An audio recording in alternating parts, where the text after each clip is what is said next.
We won.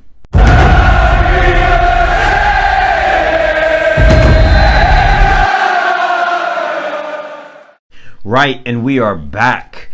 Swansea Beat, brand new edition. Subscribe, follow, do all of that stuff. If you're watching this on YouTube, smash the like button. If you're watching this on Facebook, share it, like it, leave a comment. I'm Dustin Rubio. I'm Alex Thomas. Swansea Beat. They don't want to know that. They want to know about what's been happening for Swansea. And We beat Liverpool. We beat Liverpool. And the crazy thing is that, I think when we predicted with our heads, it was almost a thrashing. Yeah. And in my heart, I said 2-1 us, but hoping we win. Yeah. You know, I don't remember what your prediction was. I think it was 1-1. I said. Oh yeah, 1-1. And then one of the things I said as well was hoping they were tired off of the Man City game. And I saw just today a tweet that went out where one of the what's his name? What's the midfielder's name? Wijnaldum? Yes, I think it was him. He said something almost like making an excuse about the Man City game. Yeah. So that could be true. I'll take that. But yeah, any thoughts? What do you think? You were at the game. Yeah, really good game. The atmosphere was it started off pretty well, and then as soon as we scored, the atmosphere was incredible, fair play. And then the last 15 minutes, man, literally we were holding our breath. Time stood still. 95th minute when they hit the post, man, I nearly cried. I was just like, oh, because I was with Adam, and yeah, literally we were just both like, and breathe. I was just and literally, man, when that final whistle went, even we've been trending in football pages how we celebrated the end. I was just like, it was so much passion. It was just that felt like it was a turnaround for the season. It literally feels like we have a chance now. If we can do this, game in, game out, we're going to stay up. We're not far from 10th. Let's get a top 10 finish. Isn't that crazy? We're 6 points off of being in 10th. Watford's in 10th. They just sacked their manager. Yeah. So there could be a little bit turbulence of them kind of dropping some games they could have won early in the season. Where now it's we are only 6 points off. We got a couple more games that are going to be rough, but then we hit the good patch. To be fair, and there's lots of other teams who are in much worse form than us. We've had 1 loss in 6 games. That's crazy. That's good obviously, as well. Obviously not in the Premier League, but in all competitions ever since Carvajal came in.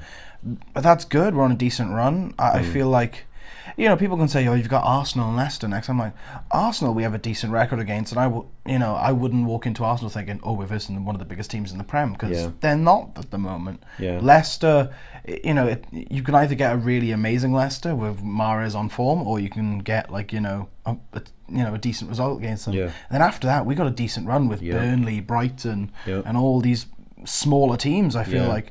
We have a good chance, and this is the good part of having the big teams all in a bundle, because you have all the smaller games in a bundle as well. So I'm just like, this is our perfect opportunity to get the points. I know earlier this season we were just like, we need the big points in the small games, and we didn't get it. But under Carvajal, I feel so different towards these games now. I feel more confident going into each game. One of the things I said as well was, look, I know we might be up and down.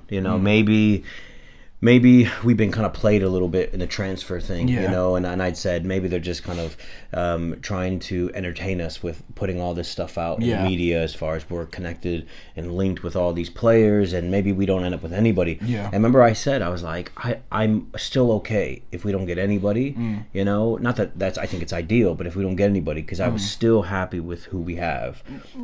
Carvajal said it himself, he thinks he'll be fine without any signings as well. He came out in the press. And to be honest, though, a week or two before, he was saying how we need players to kind of, we need better players, and then he comes out afterwards saying that hopefully it's because of assessment, maybe even in a week because he hasn't been there long. But let's just back up a little bit. Let's go into Liverpool. You were there. I followed online and. Just on Twitter with a lot of people refreshing, putting out gifs of how we're sweating, we're nervous, all that stuff. You were there.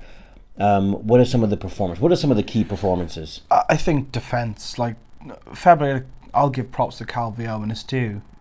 Tactics spot on, I think. You go into a game against Liverpool who probably have the fastest attack going when you have a Mane, a Salah, a Firmino. I think he put it perfectly in his analogy in the post-match interview. Yeah. It's like a Formula One car in London traffic. It trended like crazy because it was such true. a weird quote. Like, people were like, that's out of the blue, but they were like, I didn't think it was out of the blue. I thought it was brilliant. I think everyone were just like, I think people think that's a random comparison, but I think people just thought, but that's so true. I think the way we played, I think Liverpool fans can complain all they want, like, we parked the bus and all that, but that's what we were going to do against a big team like Liverpool. I think fair play to Alfie Mawson. He had the game of his life. Like, the goal itself, good first time finish, and even defensively, perfect. Key as well.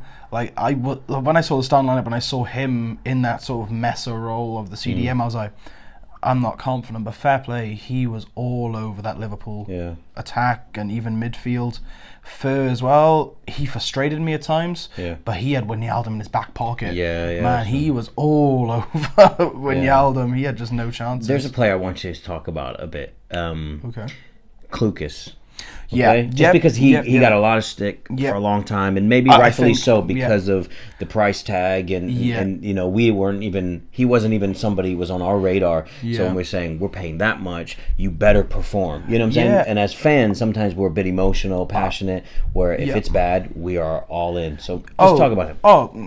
I'll give props to him when he deserves it. That was easily his best performance. I feel like when we think about Klukas, we thought of just a guy who just can't do anything right.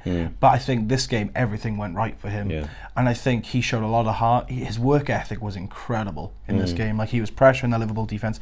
It felt like sometimes he was the only one just wanting the ball. He was just like, I'm going to get forward, because at times he was like centre mid, but mostly he played left wing, and it was quite a lot of time he was just like on the Liverpool defense. He was like on Joe Gomez. He was like, come on, I'll press you, when a lot of others weren't. And I was just like, that's some incredible effort.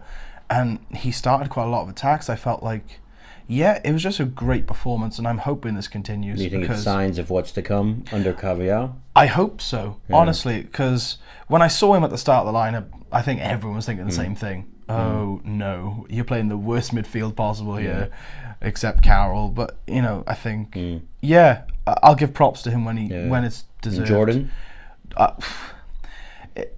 When I was at the game, I was just like, man, he's not really doing anything, but he had his moments of just magic. We was sitting at the West Stand, and we just saw him just do some step overs and just take out two Liverpool players, and the instant we're just like, man, where was this confidence last season when we signed you? He's soaring. I mean, I give him the benefit of the doubt of, maybe he's tired because he's been putting in some hard working games, and to go up against Liverpool, that's not an easy thing because they're full of pace. I'm glad to see him going with confidence. Another person I can easily give a shout out to is Kyle Norton. First off, he was dreadful. On Twitter, he was trending for the Swans fans, how terrible he was. Yeah. People were going nuts. But second half, he came out and he improved. And I got just the defense in general. They completely excluded Salah. That was my big worry. How are we going to cope with Salah and Mane's pace? And he was taken out of the game. The only chance he had really was his free kick, and that was a great save by Fabianski. Which Fabianski again, there was he's good performance. He's just a ridiculous goalkeeper. I think if we ever let him go, we're in trouble. Honestly, because you won't get those type of players for free anymore. Yeah, it's almost like, remember when Van Persie was with Man U. They got some big star-studded names, and I remember at the end, I don't even remember who. I think it was their player of the year was De Gea. Yeah. And it's kind of a thing of oh, that's odd. But then when you think about it and you think of some of the performances and you see some stats, you're like, oh yeah. And I feel like it's in reverse. Yeah. Although we're not at the top champions, we're at the bottom. I feel like our best player, and I know our goal difference is crazy, but that isn't necessarily down to the goalkeeper if it's constantly, there's no wall in front of him. But when you think about it, if it was Nordfeldt instead of Fabianski, we'd be in an even worse position. Nordfeldt, he isn't the greatest of goalkeepers. I was like, if he was playing instead of Fabianski all season, we would be about 10 points off. He has saved points for us, Fabianski. I feel like that game against Liverpool, he not single-handedly, but he got us those 3 points with some incredible saves in the game. And we're so lucky to have a goalkeeper like that. And we got him for free. That's what I love about it. I'm just like, fantastic goal. Yeah, Yeah. but overall, what a game. Yeah. I think onwards and upwards now. Yeah. I'm quite excited for the future.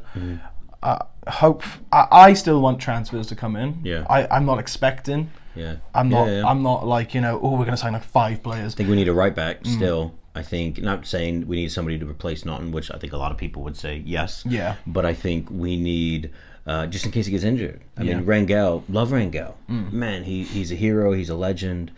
But I think if he can he do 90 minutes Yeah. if Naughton gets injured for 3-4 games in a row, you know, Yeah. and I just thinking, but yeah.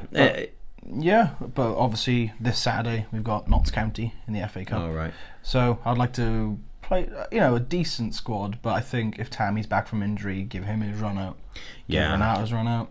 And I think McBurney. more prepare for Arsenal. I think. Yeah, So, yeah. I think he's giving. I think like Klukas, I think he should play. I think to kind of catch some rhythm. I think with Tammy. I think McBurney. I think some of those guys that we kind of let go and focus on Arsenal. I think the Arsenal game will tell us a lot. Yeah. You know, will tell us a lot of where we're at, going up, onwards and upwards, like you said. But yeah. But okay, before we wrap this up, we do this always. Predictions: Notts County v Swansea. I would say. I'm gonna say 2-0 us. 2-0 us. Yeah. I'm gonna go for 3-0.